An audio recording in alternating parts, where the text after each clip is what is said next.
The information featured in this program is general in nature and therefore should not be relied upon. Guests appearing on the program may have commercial arrangements with some of the companies mentioned.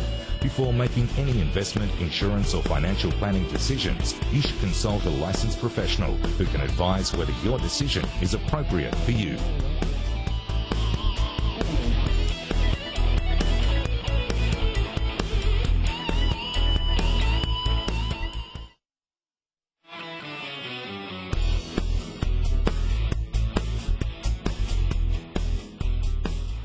Hello and welcome to the Monday night property edition of Your Money, Your Call. I'm Lisa Montgomery from Resi Home Loans, filling in for Margaret Lomas. And tonight, as usual, the panel and I will be taking your calls and answering your emails on all things property. We've got a great show for you this evening, so make sure that you stay tuned and hopefully we'll be able to assist you if you're beginning or continuing your property investing journey. So all you need to do if you want to get in on the conversation tonight is simply call us on 1300 30 34 35 or email us at property@skynews.com.au. Let's start the program tonight with the news of the week. And the Reserve Bank may have left interest rates on hold last week, but Australian borrowers are being told to brace themselves for what may come later in the year, according to Smart Property Investor. Shane Oliver, Head of Investment Strategy and Chief Economist at AMP Capital, said some economists are finally giving up hopes of further rate cuts during this cycle, and rates are likely to remain on hold until around September or October. Mr Oliver said even though RBA Governor Glenn Stevens can see encouraging evidence of a handover from mining-led growth to broader growth, this does not mean a rate hike is imminent. Yes, there is increasing evidence that non-mining activity is on the mend, led by a likely boom in housing construction, but against this uncertainty remains the issue of how smooth the transition from mining to non-mining driven will be, he said. A Finder.com.au survey of Australia's leading economists and banking experts also unanimously predicted the Reserve Bank would hold steady last week, despite the RBA's decision. Finder.com.au is warning borrowers to start preparing for higher costs, with 5 out of the 11 experts surveyed predicting cash rate will rise during the fourth quarter of 2014. The 5 experts from the CommBank, CommSec, HSBC, ING Direct and St George Bank told Finder.com.au that the RBA is tipped to increase the cash rate on Melbourne Cup Day at its November board meeting, or by the end of the year. Finder.com.au's Michelle Hutchison said now is the time to plan ahead before interest rates start to rise. If the official cash rate does increase by the end of the year, it's likely that we will see home loan interest rates creeping up before then, she said. So if you're an existing borrower, it's a good idea to review your budget and factor in higher costs now before interest rate rise. Ms Hutchinson said for every 0.25 percentage point increase, an extra $50 would be added to the monthly repayments on a $300,000 loan, based on Finder.com.au's average variable rate of 5.37%. Now, with me tonight to discuss this and answer all your property-related questions is Noel Petrohelos from BMT Tax Depreciation and Peter O'Malley, who is the author of Real Estate Uncovered. And if you have any questions on property, depreciation or finance, just call us on 1300 30 34 35 or email us at property@skynews.com.au. Well, gentlemen, thanks for joining me this evening. Lovely to be here, Lisa. Yes, nice to see you again, Noel. It's been a while. It has been a while. And We're Peter, a while back. Yeah. Yes, a while back. And we have not met before, but it's good to meet you. And I'm sure it'll be a great show. Sure you're going to add some great value to the program this evening. Indeed. Now, just having a look at that piece by Finder.com.au, it's a really good website actually to go on and take a really good look at what's happening in terms of comparative interest rates and also getting information from economists, particularly around rate decision time. And for me, I actually did comment on that myself, but I didn't predict that rates would actually rise this year. Be interested to hear what you guys think about what might happen toward the end of the year. Peter, what are your thoughts? I'm not sure where interest rates will go. I'm not sure that anyone is in actual fact, but I think it's very sensible to plan for rate hikes. At the end of the day, we have record low interest rates. and it's not going to stay that way.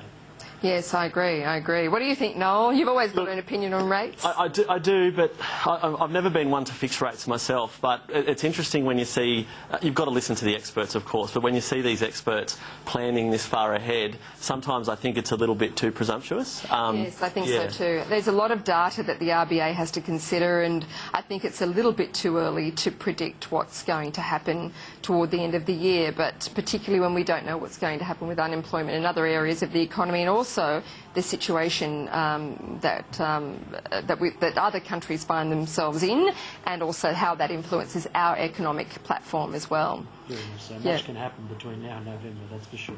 I think so too. I think one of the other things we need to consider too is to look at what that cost is going to be. And if you look at what happened in November 2011 when we had that very first reduction in rates, Noel, you would remember that. Yes. And you know, since then we've had a 2.25% reduction in the official cash rate. That's right, and money's cheap at the moment, and people are, you can see that that's actually had an impact on the property market, of course. So people just have to be careful, I think, and plan ahead and make sure that they're within their comfort zone. If you know, if the experts are saying that there's going to be potentially an increase coming up around September, maybe it's time to start looking at some fixed rates for some of those people that need to be in that comfort zone. Well, there's a lot of competition in fixed rate space right now, and that's where the banks and other lenders are really competing right now. By this time we would have started to see fixed rates go up a little bit, but they haven't done that. Are we at the bottom of the fixed rate cycle? Perhaps we are. But there's some great rates sitting at that around the 4.6, 4.7 mark. And for investors, I'm not entirely sure that that's a good decision to make, but we can come to that later. But if you're looking at somebody who has had a loan, a $500,000 loan for a couple of years, they've got $500 or $640 back in their pocket on that $500,000 loan. If interest rates start to rise, they're going to have to start to find some of that money. And that extra money is something they really can get used to quite easily. So you're right, they have to be careful. That's exactly right, they do. Peter, have you got some thoughts on that? Yeah, in this environment, we've seen people take on a lot of new debt through buying properties that they may not have bought if the interest rates were not at such low levels. I would encourage people in this environment to pay down debt rather than take on new debt. Yes. It's a great environment for getting the mortgage down if you're already in the property market. Well, that's right. It is a good idea to do that. So what we might do, if we're talking about that, let's go to our first email. And that's from Elizabeth. And she's writing to us tonight, and she's asking, I have an investment property that I bought in 2008, and I know how much the property did cost to build. As far as I know, my accountant has used this figure every year for depreciation. What are the advantages of having a depreciation report done, and why do I need to have one done? And that's from Elizabeth. Well, it's perfect that we've got you on the program tonight, Noel. If I had $1 every time I got that question, it'd be great. The thing about depreciation is there's two main sides to it. So there's the depreciation on the structural elements of the building, which is a flat line, easy to calculate, 2.5% per year, as long as it qualifies. So if it was built after 1987, they get that 2.5%. The other side to depreciation gets a whole lot more complicated. There's the plant and equipment, or what the technical term is Division 40. So that's all the assets that depreciate quicker than the building. Now, to maximise depreciation deductions, you really need to maximise the assets that are depreciating quickly. Right. Okay, that's all the carpets, the hot water system, the blinds, the air conditioning, even the exhaust fans. We go to as much detail as including the toilet seats and the roll holders and things like that. So we'll go out to site, we'll complete an inspection. We'll estimate a value for each of those fixtures and fittings. Now, each of those fixtures and fittings have an effective life themselves, therefore their own unique rate of depreciation. And they depreciate a lot quicker than the building. So the more of those that you can identify, the higher that deduction is going to be in that first 5 to 10 years. And that's the name of the game. You've really got to maximise that claim. Now, accountants are our friends at BMT. They're our largest group of referrers. We work very closely with accountants, but they're not construction cost consultants. They're not experts at estimating construction costs or coming up with values. And we are. So what we'll do differently is we'll go out there and break that total construction cost up, trying to get as much of that value into that plant and equipment. Now, you should be seeing between 10 to 15% of the total construction cost going towards those fixtures and fittings that depreciate quicker than the building. okay? And that's, you know, we go out there, we go right through it, and we make sure that we pick up everything, and we produce basically a 40-year projection that will show the deductions per year until they run out. Now, some of those assets only have an effective life of 4 years. Some of them have an effective life of 12 years. So some of them will run out quickly and some of them will go slowly. The typical accountant, what we'll see a typical accountant do if they haven't been speaking to a quantity surveyor, is they'll look at that total construction cost at 2.5% and they'll throw a few of the stock standard assets in that they know a cost for, like the carpet and the hot water system, and that's it. Right. So to answer Elizabeth's question is, yes, Elizabeth, you do need a depreciation report. I definitely need a depreciation report, and I do get a bit excited about depreciation, but it's one of those things well, that... it is your business, isn't it? It is our business, but it'll pay for itself straight away. Indeed. Well, we have to take a short break, but stay with us. Tonight, as always, we'll be giving away one of Margaret's books to the question deemed to be the most deserving of the night. And tonight we'll be giving away Margaret's new book, How to Achieve Property Success.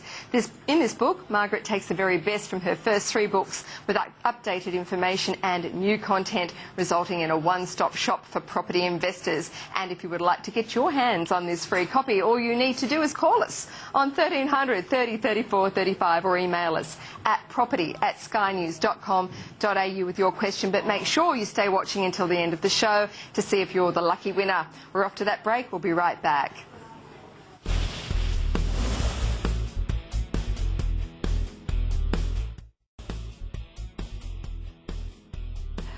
Welcome back to the Monday night property edition of Your Money, Your Call. I'm Lisa Montgomery from Resi Home Loans, and tonight we're taking your questions and hopefully providing some answers to help you get ahead with your property investing journey. With me on the panel this evening is Noel Petrohelos from BMT Tax Depreciation and Peter O'Malley, who is the author of Real Estate Uncovered. And we would love to answer your questions. So pick up the phone and call us. The number is 1300 30 34 35, or of course you can also email us at property@skynews.com.au. And we have a caller on the line, and it's Stephen from Sydney. Stephen, how can we help you this evening? Yeah, good evening. How are you? Very well, thank you. I have several investment properties across Sydney, one of which is a unit. Now, the unit is about 11 years old, and I'm a little bit concerned about it because the body corporate of this unit doesn't seem to want to invest in maintaining it. Right. And so I just want to get some advice as to what the panel would think I should do. I could always get into a dispute over it and really don't have the time or energy to fight the body corporate about this. I'm really only talking about cosmetic sort of upgrading, painting, etc. But they just don't seem to want to do it. Or should I sell the property and just cut my losses and get out early? Stephen, do you feel that it's actually really affecting the saleability of the property? Well, I feel that the attitude of the body corporate longer term won't change, and you know, as time goes on, it probably will if they don't want to upgrade things. So I'm just wondering whether or not it's best to cut my losses and get out early. And just one more question. Are the units tightly held in that particular block? Tightly held? Yes, tightly held. So how many units are there? There are 30 in the block. There are 30, and it's fairly tightly held in terms of the longevity of the owners? I think that they fairly are, although, you know, there will be some turnover, but not a great deal. And just one more question, Stephen. Where is the unit in Sydney? It's in Sydney, in the western suburbs. In the western suburbs? Yeah. Okay. Let's go to the panel and see what they have to offer in relation to this. I'll go straight to you, if I might. What I'd say, Stephen, is that if the body corporate continue to neglect maintenance, you're most likely to get hit with a special levy when those costs fall due. And I think prudent body corporates run their strata with a slightly elevated fee structure so that they avoid having to strike a special levy against the owners of the property. And from my experience, when a special levy does fall due, not everyone in the complex can afford to pay that special levy at that time. So I think if you have these concerns and they're well founded, you're better off getting some of the other owners on board to your way of thinking and avoiding a special levy down the track, because a stitch in time saves 9 when it comes to property maintenance. Noel, what do you think about, Stephen's talking about maybe cutting his losses. Yes, what do you think? Look, to me it sounds like it's a serious enough, obviously, for him to call in. It doesn't sound like something enough that he should walk away from an investment, especially if it's a good investment in a good area. And Western Suburbs has performed quite well. He's had 11 years. He's had 11 years, so wow, he's done very well out of it. I wouldn't go cutting away from that property just for that reason. I'd be speaking to a specialist first, and there are specialist lawyers and a few different people that he could get in touch with and get some solid advice, because he may have a cause there to approach them in a different way. As Peter said, getting a few of the guys on side, or as you suggested before, if it looks like there's going to be a turnover of apartments, that can change the body corporate style very quickly and the culture very quickly.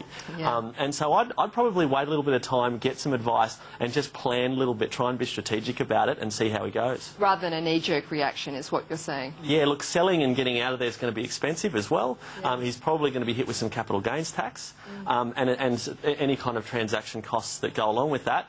Unless he's got a good reason to invest elsewhere and there's a lost opportunity, then I'd say yes, but it doesn't sound like it. Sounds like he's looking at it purely from this body corporate problem, and to me, I'd focus on solving that problem from a strategic perspective rather than just getting out of there. Yeah, some good advice there. Peter, things could change in a heartbeat, couldn't they? Very much so. Yeah. When Stephen says he's got to cut his losses, I'd like to know what he means by that, because if he's owned a property in Western Sydney for the last 11 years, he should be sitting on a good profit. Western Sydney very strong at the moment. Yes. So if he did sell out of it, notwithstanding what Noel just said, you don't go broke making a profit. So some things to consider. Yeah, absolutely. Definitely, yeah. Hope that helps, Stephen. Let's go to our next caller, and it's Sharon from the Hunter Valley. Sharon, how can we help you this evening? Hi, thank you for taking my call. Pleasure. I'm just wondering what the panel thinks about a townhouse in the East Gosford area, and also as far as delaying settlement. I'm just wondering, is there a limit to how long you can delay settlement? What sort of options if the owner would like to live in it for possibly the next 6 to 9 months, and yet we still want to buy it at today's values? Okay. Let me just ask this question. Sharon, are you going to be living in the property? Or No. No, so you're going to be, it's an investment property for you? Yes. Okay, and is there a reason why you're choosing East Gosford? I guess probably I know the area, and I know that's not always a good, or I used to live there, and I know that's not always a good investment sort of strategy, so that's why I'm wondering what some people that know what they're talking about think about it. All right, let's. There's a couple of pieces there. So Sharon, let's go to the panel and see what they think. Noel, I'll go to you first. Yeah, sure. Look, as far as East Gosford, I might leave that to Peter to have a talk about the area, but it is. I mean, it's close to Sydney, it's close to Newcastle. It's got a lot going for it in that respect. Delaying settlement, I think delaying settlement's fine as long as both parties agree. It can create problems down the track though when things like property prices change and then people can get involved in disputes and things can go wrong with the property. I'd be more inclined for Sharon to maybe rent the property out back to the people if they want to live there for a period of time. I think that's a better option for her to do that. Rather than delay the settlement. Rather than to delay the settlement. And it sounds like she's delaying the settlement because the owners want to stick around for a bit longer. I'd say I'd try to get that settlement on a normal 6-week settlement and give them the option to rent that back from her, and then you've got a tenant there secure for the next 9 months or for whatever it is. Good suggestion. Peter, your thoughts? Look, in regards to East Gosford, and I know that Margaret Lomas feels very much the same, as we've just mentioned, Western Sydney has absolutely skyrocketed in price, and the Central Coast has not gone with it. And proximity and infrastructure-wise, it's not far off Western Sydney. So I think East Gosford is a good pick. And it's showing a lot more value at the moment than Western Sydney. In terms of can you do a delayed settlement of 6 to 9 months? Yes, you can. If the contracts are unconditional, which I assume they would be, the risk is really with the vendor, not with the buyer. So if you can get a delayed settlement on an investment property of 9 months, I don't see a major problem with it, because the owner is legally bound to give you back the property in the same condition that you exchanged contracts on it at, and any capital growth is yours. Of course, any capital loss is yours, but that would still be the case if you settled in the standard 6 weeks. And I think that we can all agree that East Gosford is actually one of those areas, and Margaret's been talking about the Central Coast in a more positive light in recent times, rather than in one where it's just very stagnant. There's infrastructure going in, the councils are investing money, and more people seem to be moving there, so the population is growing. So I don't necessarily think that the area is a bad investment for Sharon. I think it's a good one. I think East Gosford has a lot going for it, and a good pick. Yeah, great.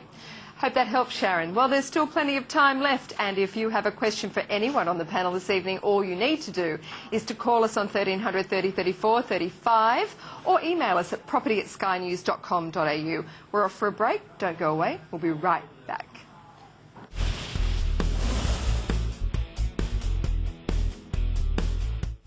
$15 carriages.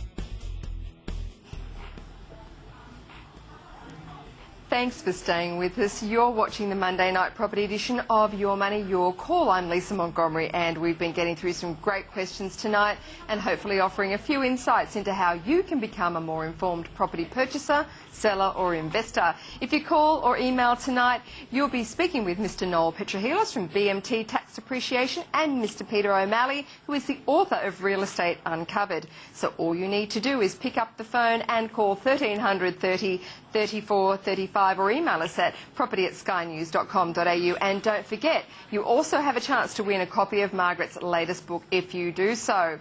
Now, our next caller is Neil, and he's from the Gold Coast. Neil, your question tonight, what is that? Yeah, hi guys. Yeah, you guys obviously been in the property market for a while. If you cast his memory back to 2011, when the interest rates there, all the experts were advising people to lock in their interest rates because the interest rates were going to go up then. Yes. And the whole world was imploding around the rest of the world with record low interest rates. And it was actually John Hewson I watched one night on a TV show. He was sort of tipping that he thought interest rates was going to go down. And then Billy Evans from Westpac, when he made the call that interest rates were going to go down. And my point is, if we do start to see interest rates go up, is interest rates going up, or may we see tighter lending standards like the New Zealanders are doing? Because, yeah, I'm just a bit concerned about, as property prices go up, the stress on the rental market, like the people paying the rent, that's where the problem may lie in any future capital gains in property. Yes, yes. And just one other question there. The guy who does the tax write-off there for the properties there. Yes, that's Noel. Yeah. Yeah. When you write off, you claim your depreciation, does that affect you when you sell your property, your capital gains at the end of the when you sell the property, like if you're claiming your deductions and that, how does that affect your capital gains at the end of it when you sell? All right, so a few questions there, Neil. Let's just recap.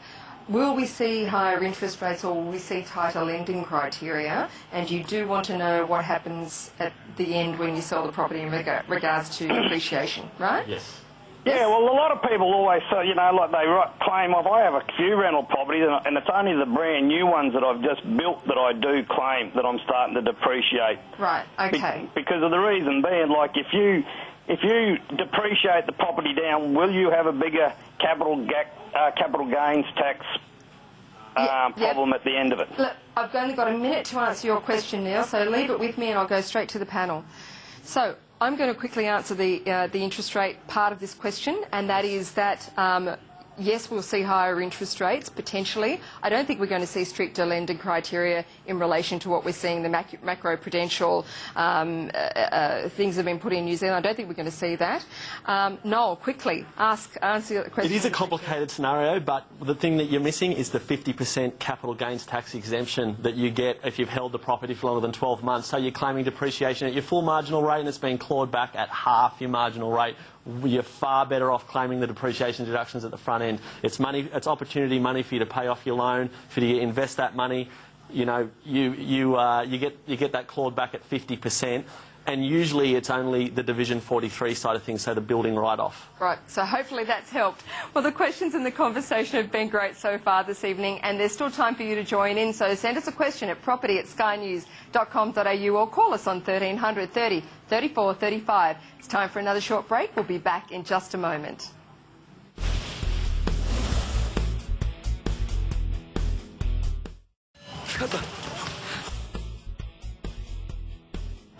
Welcome back to Your Money, Your Call. I'm Lisa Montgomery from Resi Home Loans, and with me on the panel tonight is Noel Petrohelos from BMT Tax Depreciation and Peter O'Malley, the author of Real Estate Uncovered.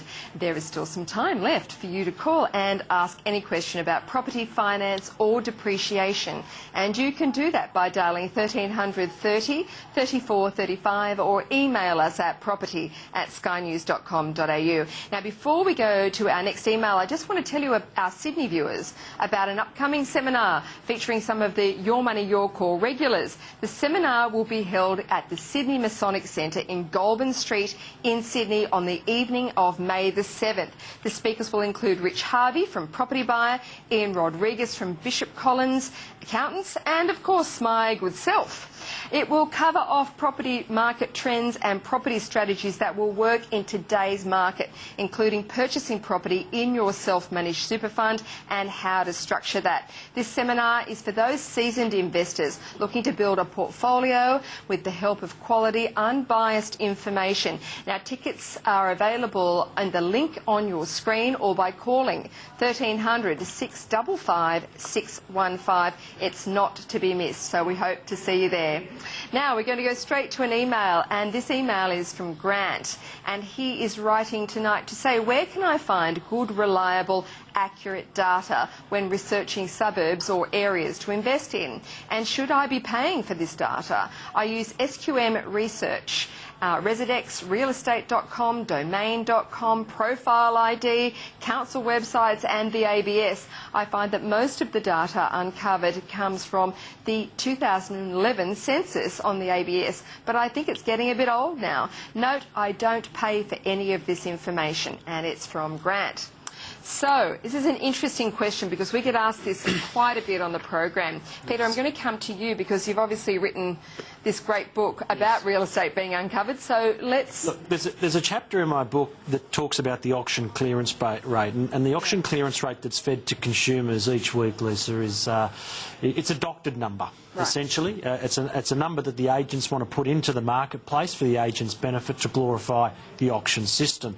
And I empathise with the caller having trouble getting accurate data because the RBA themselves have often said they have trouble getting accurate data in the property market. And the reason they have problems getting accurate data is that they normally find out what properties have exchanged for only when they've settled. Now, the difference between an exchanged property and a settled property can be 6 to 12 weeks. Yes. So they're reliant on old data when they're trying to make decisions. Right.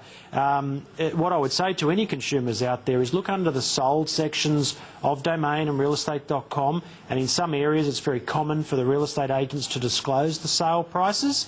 And the other way to get accurate gauge on what the market's doing is get into the market. Don't rely on spreadsheets. Get out to auctions and have a look at them for yourself, because I can assure you what you read in the Sunday paper will glorify the market conditions, but when you're out on the street, sometimes you might see subtle shifts in the market that's not picked up through the media. It's interesting, isn't it, when you look at this. Noel, what do you think about this?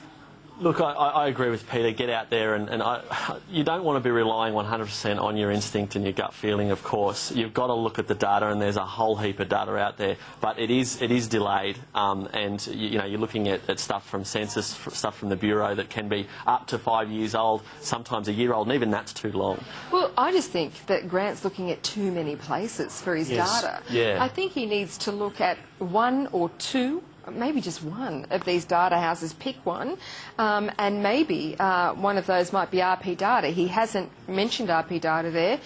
And might be that he does pay for some information. If he's a seasoned property investor, he's building a portfolio, that small investment I don't think is too much to secure, some foundation for him making decisions. So I think maybe just really narrowing that down and perhaps taking your advice there with regard to really looking outside of what you're being told in the auction clearance rate. Yeah. Very much so. And Louis Christopher at Square Meterage Research does excellent work. Yes. So along with RP data, Louis always gives good, honest, straight-up commentary. Yep. He doesn't always tell you what you want to hear, but he'll tell you what's happening. Excellent. Well, let's hope that helps Grant this evening. Okay, we've got a caller, and that's Jeanette, and she's from the Central Coast. Jeanette, how can we help you?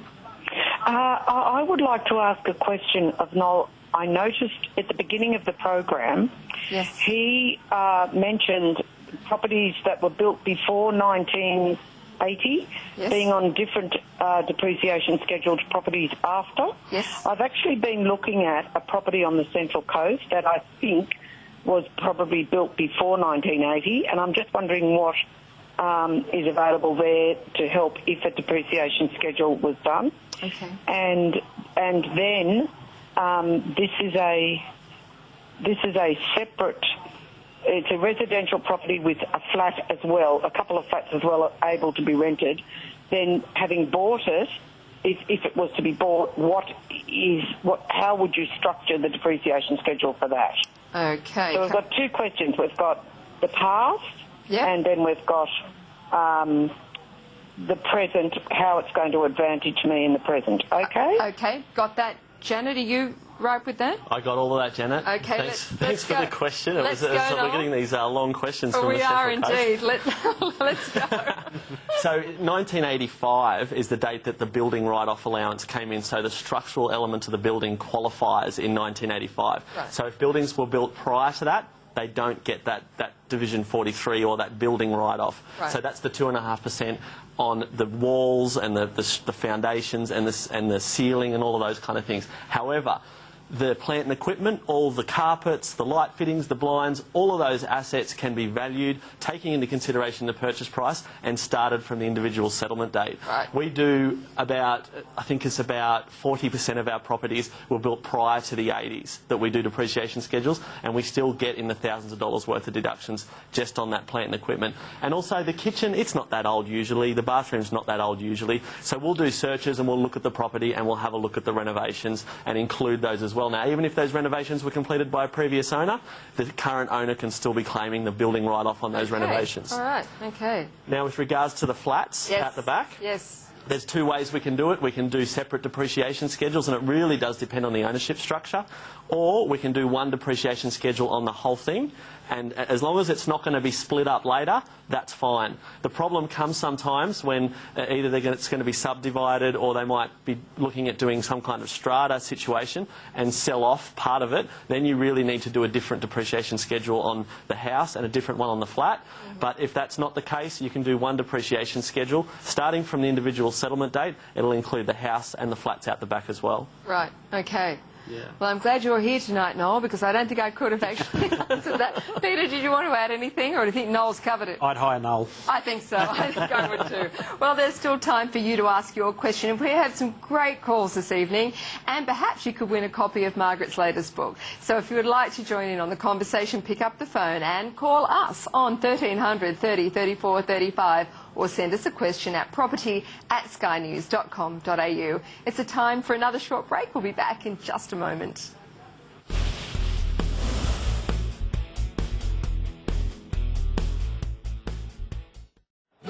96%. Welcome back to Your Money, Your Call. I'm Lisa Montgomery from Resi, and doing a sterling job this evening is Noel Petrohelos from BMT Tax Depreciation and Peter O'Malley, the author of Real Estate Uncovered. And if you would like to help, our help this evening, we don't need your help, our help, simply call us on 1300 30 34 35 or email us at property@skynews.com.au. Well, it's all happening in the studio this evening, isn't it? So let's go to our next email, which I'm sure will be also very entertaining. To another email, and it's from Felicia this time, and she writes, I have a property in Currumbin on the Gold Coast. I have had the property for 11 years and it's been rented for 8. Someone is interested in buying in buying it, and what is the Gold Coast market forecast? Should I sell it? I think that's really what Felicia's asking. Should I sell this property because somebody is asking to buy it? I'm going to go straight to you, Peter. Look, we don't know Felicia's wider circumstances, of course, but in terms of should you sell a property on the Gold Coast right now, well, in itself, you've probably worn a lot of pain by owning a property on the Gold Coast in recent times, but things are starting to look up, and I speak to a lot of real estate agents on the Gold Coast, and they're more positive at the moment than they have been for a long, long time. A lot of infrastructure spending is happening on the Gold Coast. Commonwealth Games is happening, baby boomers are relocating. I'm not so sure I'd be selling out of the Gold Coast at the moment. I don't know Currumbin overly well, but as a general point, I wouldn't be selling on the Gold Coast at the moment. I actually think it's a buy. Yeah, I think so. I agree with you. No, you shouldn't sell a property just because someone's interested in buying it, should you? Unfortunately, Felicia, I'm sorry about this, but that's probably the worst reason to sell a property, just because someone's interested in it. And as Peter said, it's been a tough 4 or 5 years on the Gold Coast, and I've heard the same thing. I've heard some positive things coming through. A couple of agents that I was speaking to recently said that they did a big day of auctions and they cleared a very good percent, and they haven't seen those kind of things for 4 or 5 years. So I think things are on the up. I would hang on to it. I mean, 11 years it's great that she's hung on for this long, but I would hang on to it for a bit longer for sure. Yeah, no, I agree with you, and let's hope that helps you, Felicia, because I don't think this is one that you would offload just because somebody's asking you to buy it. Particularly that it's showing that there's some interest in the property, and I think it's got a long way to go before it's going to really hit its peak. It's coming off a really low base, so my suggestion is to hold that one if you really don't have to sell it. So let's now move on to your book, Peter, because I didn't realise, but you've written this book called Real Estate Uncovered, and I just flicked through it. It's quite an interesting read, and I was just sort of thinking, if I was in the market for a book, or would I be buying this book? Who was this book for? Okay, well, I'm a real estate agent Monday to Friday, so to speak, and in 20 years in the real estate industry, I've seen a lot happen, and I've seen a lot of changes in the real estate industry with the newspapers being a dominant marketing force, and the internet has worked away those revenues, of course, and the need for newspaper advertising. So the market really has changed, and consumers aren't totally aware as in what capacity it has changed. So Real Estate Uncovered has been written by a real estate agent that's currently in the market, guiding real estate consumers down the right path. And there seems to me that when I read the foreword and some of the statements on the dust cover, it's really going to unearth the secrets that you really people don't know, and I guess perhaps get some other real estate agents offside. Has that happened to you? Look, there would be some real estate agents that are unhappy with the message in the book. I put an account forward, a case forward, if you like, as to why the public auction system is not the right thing for someone selling their property.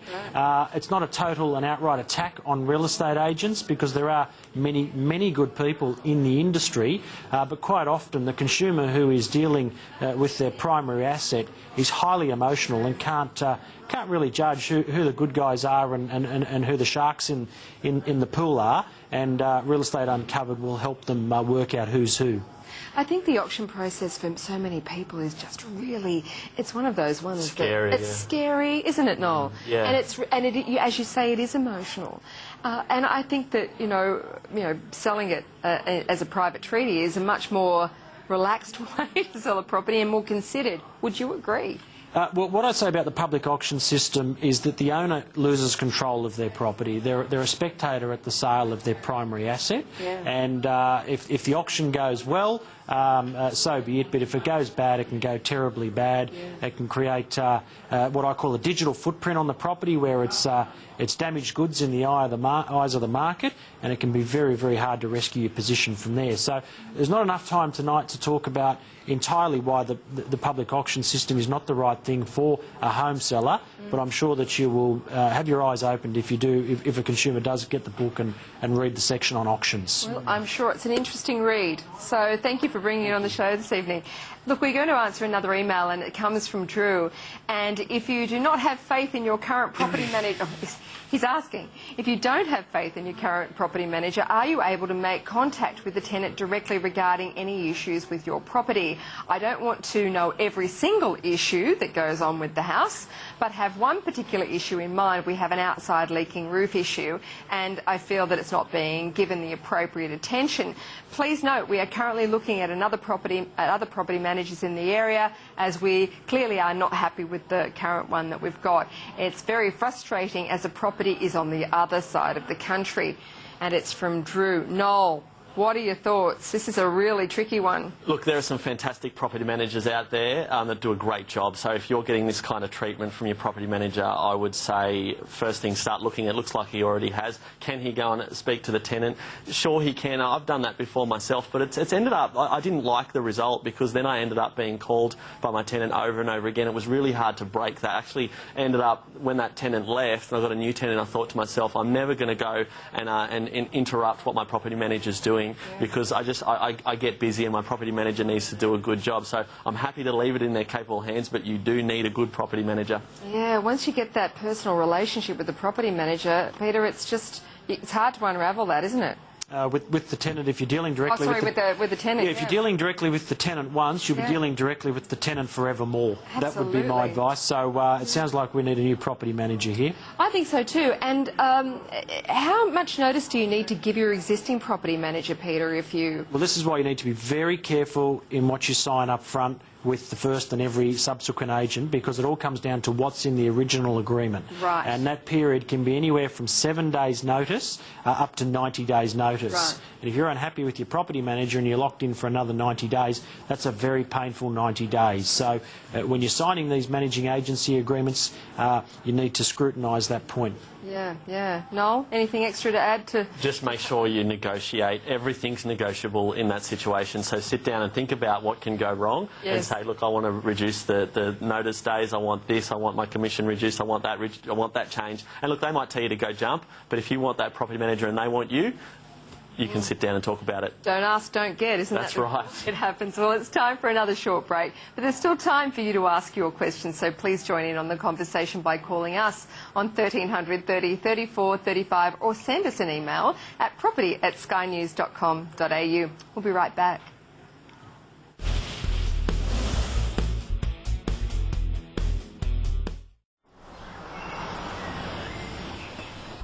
Welcome back to the property edition of Your Money, Your Call. I'm Lisa Montgomery from Resi Home Loans, and with me in the studio is Noel Petrohelos from BMT Tax Depreciation and Peter O'Malley, the author of the book Real Estate Uncovered. We are here to answer your questions, so if you have one, simply call us on 1300 30 34 35 or email us at property@skynews.com.au. And just to finish the show off, we're going to go to our last email, and it's an interesting one from Amy. And she writes, I'm currently on my investment journey with 3 properties so far, and I'm really enjoying it. I wish to continue on this path, but I am concerned whenever I read articles such as a recent one published that there's a predicted 10 to 20% possible price reduction in properties across Australia. What are your thoughts regarding the state of the housing market in Australia and the likelihood of a massive decline in prices, particularly in Brisbane and Melbourne, where our properties are located? And that's from Amy. This is interesting, gentlemen, because there's a lot of talk right now about whether we're going to see a decline in house prices. And one of the things that tends to happen with our property market in Australia is that many commentators will call it as one market. It's a great big market. As one big market, and talk about how that one big market is going to perform. But all of us here on this panel and others that sit at this desk all know that it doesn't perform that way, and different markets are performing in different ways right now.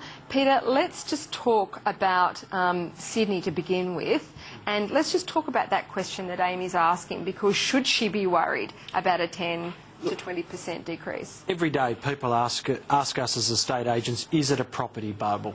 And my answer to that is to answer a question with a question. If interest rates or unemployment were to rise, what would happen to house prices?